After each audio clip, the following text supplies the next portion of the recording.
sợ hắt nơi dài mà ya lu leo nhau lum lay cô dừng hơi lum lay con cô trai sợ nam mi theo nhau lòng niềm sợ hắt nơi dài mà ya lu leo nhau lum lay cô dừng hơi lum lay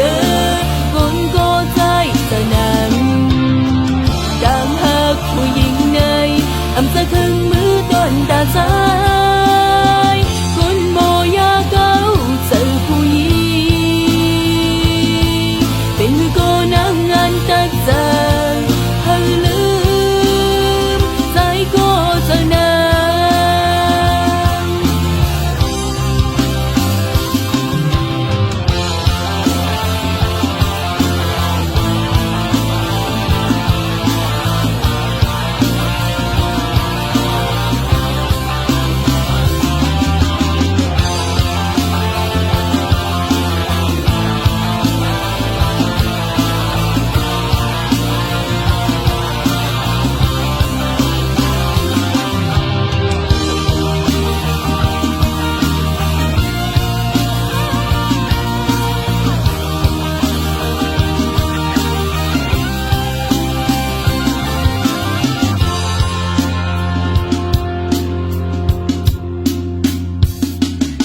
งใจก็โกนจะน้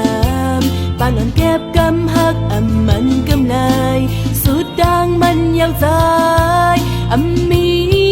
ทางยาวกำบอกสองผู้เต็มเจออยู่กบเลยหักยาวลืมหยาบบุญน้องคนก็สมหักสมปาน้ำตาไหลมีทางยาวลองยังเจอหักใน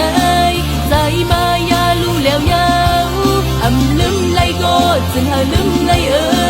con cô trai sợ nam mi theo nhau lòng nhung sợ hắt nơi dài mà ya lu leo nhau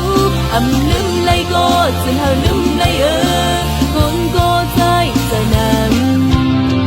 đang hắtผู้หญิงnơiจะครึ่งมือต้นตาใจคนโมยาเก้า